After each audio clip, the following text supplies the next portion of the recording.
Hello everyone, welcome to Royal Online Tutorials, the online education channel. In this video we are going to discuss and explain the definition and significance of leadership, part 1. Before we start, don't forget to subscribe my channel. Let's start by the definition of leadership. A leader is any person who may influence individuals and groups within any organization. It helps them in the establishment of goals. It guides them toward the achievement and accomplishment of those goals and allowing them to be effective. What are the key elements of leadership? Leadership is a group phenomenon. There can be no leaders without followers. Leadership always involves interpersonal influence and persuasion. Goal-oriented. Leadership is goal-oriented and action-oriented also. Leaders play an active role in groups and organizations. They use influence to guide others through a certain course of action or toward the achievements of certain goals. Third, the presence of leaders assumes some form of hierarchy within a group. In some cases, the hierarchy is formal and well-defined, with the leader at the top. In other cases, it's informal and flexible. When leaders are effective, especially when their followers achieve their goals, when they function well together. So here, of course, we know that whenever we have a leader, we have followers. So when the followers will be motivated and eager and encouraged to achieve their goals, when they work with each other, they communicate and cooperate with each other. They adapt to changing demands of external forces. In this case, the leaders will be doing very good and will be very effective. So what about the key elements of effectiveness? First of all, the group achieves its goals. Here we will be talking about goal achievement, which includes meeting financial goals, producing quality products or services, and addressing the needs of customers. The second, the group members work well together. Smooth internal functions or processes. It may include group cohesion, follower satisfaction, efficient operation. The group members here will be working with each other in a beautiful manner. They are cooperating and coordinating and communicating with each other in a professional way. 3. The group can adapt well to external changes. Here we will be talking about external adaptability, which refer to a group's ability to change and evolve successfully. Why do we need leaders? And why is it important for us to have leaders? First of all, leaders keep groups orderly and focused. Human beings have formed groups and societies. Whether the formation of groups itself is an instinct or whether it's based on the need to accomplish complex tasks, too difficult for individuals to undertake, the existence of groups requires some form of organization and hierarchy. Whereas individual group members may have common goals, they also have individual needs and aspirations. Leaders are needed to pull the individuals together, organize and coordinate their efforts. Second, to accomplish complex tasks. The groups allow us to accomplish tasks that individuals alone could not undertake or complete. Here the leaders are needed to facilitate that accomplishment, to provide goals and direction and coordinate activities. 3. To make sense of the world. Groups and their leaders provide individuals with a perceptual check. So the leaders help us make sense of the world by providing validation, by making sense of the world, by establishing social reality, by assigning meaning to events and situations that may be ambiguous.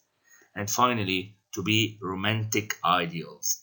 As some researchers have suggested, leadership is needed to fulfill our desire for mythical and romantic figures who represent us and symbolize our own and our culture's ideal and accomplishment.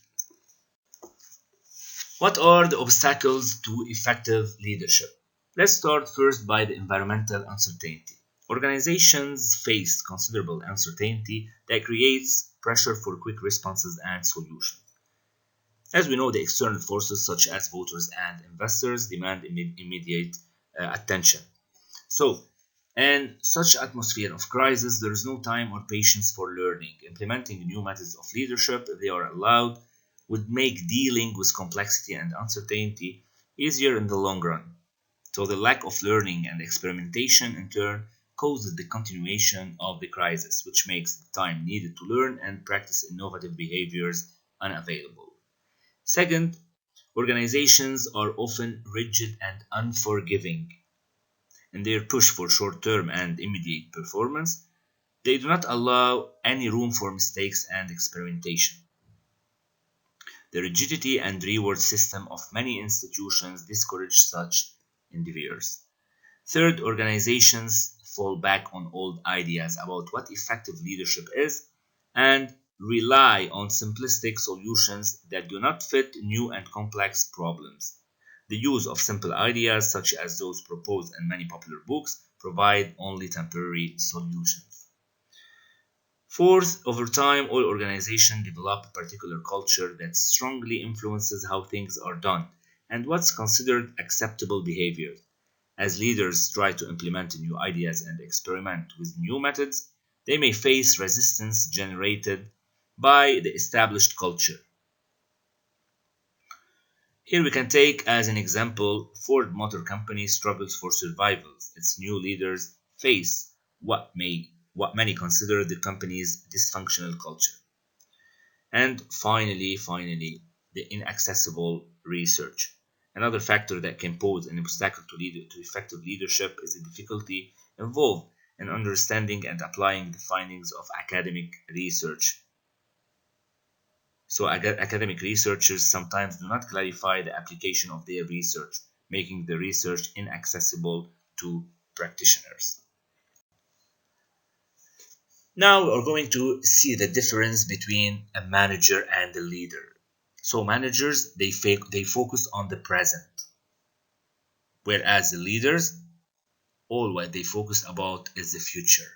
They care about the vision, initiating a vision. Whereas the manager, they work on accomplishing the missions. They maintain the status quo. All what they care about stability, about status quo. Whereas the leaders, they initiate change, they love change, they create change. The managers, they care about implementing the policies, whereas the leaders initiate the policies. The managers maintain existing culture and structure. So they do have a certain working environment, certain culture, certain hierarchy. They maintain it. They work on it and in one way to maintain this culture or this existing structure. Whereas the leaders, they always create a new culture, they create a new structure. So it's always subject to restructuring, always subject to modify in the culture in one way that may be working in a professional way. Sometimes we will work in one country on a new project. So in order to lead this work in a professional manner, we should modify in our culture.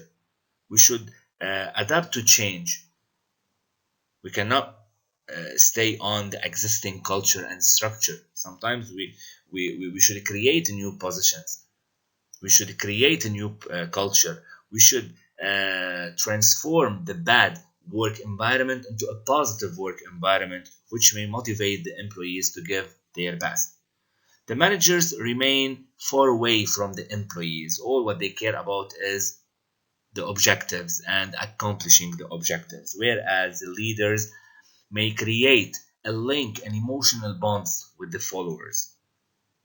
So the followers will be motivated, will be more encouraged in giving the best and working very hard. And finally, the managers may use the legitimate power, which may focus on the position, whereas the leaders may use the personal power because he has full confidence in himself and all what he cares about is the knowledge that he has in order to give him a push to be powerful. Thank you so much for attending and for watching my channel.